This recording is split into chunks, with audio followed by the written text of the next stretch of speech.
तब मैं आपको मानूं कि आप आरक्षण का विरोध करते अच्छे लगते हो। लेकिन आप आर्थिक आधार पर 10% आरक्षण भी लेते हो और फिर आरक्षण का विरोध करके SC ST OBC के लोगों को अपमानित करने का भी काम करते हो। ये झूठ जो है, झूठ के सारे कब तक आगे बढ़ना चाहते हो? हमने अपनी आंखों से देखा, हमने सुना, हमने महसूस किया किस तरह से SC ST OBC के बच्चे जो हैं और अभी भी गांव देहात में किस तरह का सलूक होता है। क्या खुले मंच पे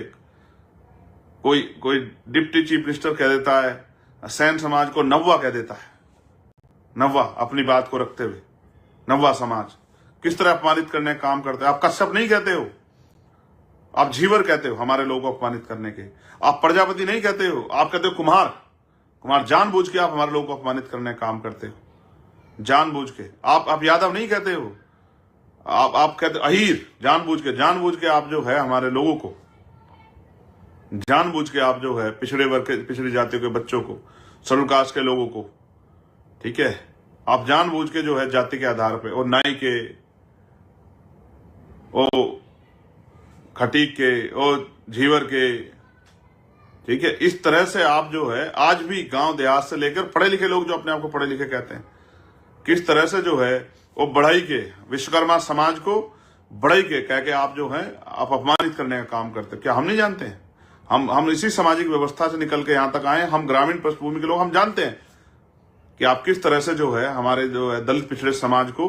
किस तरह अपमानित करते हो।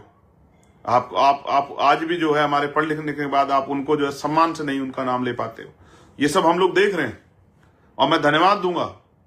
एक ही बात के लिए कि इस नॉर्म्स में आपने SC ST के साथ OBC को भी जोड़ा, OBC को भी जोड़ के आपने बताया कि हम ये जाति के आधार पे जो कुछ OBC के साथियों को जो घमंड हो गया था, वो भी अपने आप को स्वर्ण समझने लगे, तो उनको भी आपने बताया कि इस नॉर्म्स में कि उनका भी उत्पीड़न होता है। जिस भाईचारा को बनाने के लिए SC ST OBC के हम लोग इतने लंबे समय से प्रयास कर रहे थे, आपने अच्छा किया, बना दिया। और मैं तो चाहता हूं सरकार पे पीछे हटे, जो SC ST OBC के लोगों को पता लग जाए कि सरकार उनका कितना हित चाहती है, कि जरा से विरोध से डर के जो है उन्होंने ये गाइडलाइन वापस ले ली या इस पे विचार करने की बात कही। पता होना चाहिए कि वो इतने बड़े समाज के भावनाओं को किस तरह कुचलने का काम कर रही। मैं तो चाहता हूं सरकार स्टैंड ले, पता तो लगे, क्योंकि सरकार ने सिर्फ अपनी मन से नहीं किया है, जो समिति थी उसमें जो लोग थे उनके सुझाव से किया है। इसलिए मैं कह रहा हूं बहुत महत्वपूर्ण है, चर्चाएं हो रही हैं, इस्तीफे हो रहे हैं, बहुत कुछ है, आपको नजर बनानी है। मेरी बात पे गौर करो कि कौन खड़ा है आज आपके साथ, कौन पत्रकार है, कौन न्यूज चैनल है, कौन सा अखबार है, कौन खड़ा है आपके साथ, कौन सा नेता खड़ा है, कौन सी पार्टी खड़ी है। आज आपको देखना है कि आपके बच्चों को जिस तरह सुसाइड करने के लिए मजबूर किया जा रहा है हायर एजुकेशन सेंटरों में, अगर उसके रोकथाम की कोई कोशिश की गई है तो उससे कौन डरा है और कौन जो है उसके खिलाफ जो कौन सा दल खड़ा होकर किस तरह की बात को प्रयोग कर रहा है। आज SC ST OBC के लोगों को देखना है, समझना है कि कौन सी पार्टी क्या स्टैंड ले रही, कौन सा नेता क्या स्टैंड ले रहा है। क्या किसी में हिम्मत है कि वो स्टैंड लेके कहे कि हम ये जो नए नॉर्म्स बने, ये जो नई गाइडलाइन बनी है, हम लोग किसी भी कीमत पे इन गाइडलाइनों के, हालांकि इन गाइडलाइनों से बहुत कुछ प्रभावित नहीं होने वाला, लेकिन फिर भी जो कुछ प्रयास किए गए हैं उन प्रयासों को अगर वापस लेने का प्रयास करें तो हम सड़क पर मुकाबला करेंगे, हम सरकारों को जो है घेरने का काम करेंगे, हम धरना प्रदर्शन करेंगे, हम लोग जो इनके आवासों पे ताले लगा देंगे। कोई ऐसा हिम्मत जुटाए तो मैं तो देख रहा हूं, लेकिन मैं तो आपसे कह रहा हूं, आज दलित पिछड़े वर्ग के जो है बुद्धिजीवी, आदिवासी वर्ग के जो बुद्धिजीवी, उनसे कह रहा हूं, जो चिंतक हैं उनसे कह रहा हूं, जो इस समाज में अधिकारी कर्मचारी, उनसे कह रहा हूं, देखिए आपके बच्चों को जिस तरह का शोषण का शिकार होना पड़ता, उस पर कौन खड़ा है आज आपके साथ, या कौन वोटों की परवाह कर रहा है। ये बहुत बड़ा उदाहरण है आपके सामने देखने के लिए, समझने के लिए। अगर आज भी नहीं समझे और आज भी नहीं संभले तो वो दिन दूर नहीं है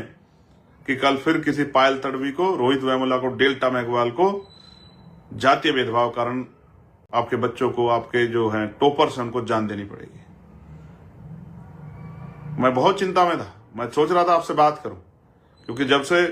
गुरु रविदास जी महाराज की जयंती पे प्रकाश पर्व का अवकाश जो है वो छीनकर जो है और इस तरह का माहौल बनाया गया, उससे मेरे मन में गुस्सा, बहुत पीड़ा थी। और दूसरा जो है ये UGC पे जो है जिस तरह से मैंने आपको बताया, आप चेक कीजिए सोशल मीडिया, किस तरह टीना ढाबी को, जो एक IAS है, टॉपर है, जिसको जाति के आधार पे जो है उसका अपमान करने का काम किया जा रहा है। ये आपके सामने अभी एक दिन पहले की बात है, आज 27 से 26 की बात है। और आईपीएस पूरन कुमार का उदाहरण मैं आपको दे चुका हूं। और उससे पहले जो है आपके टॉप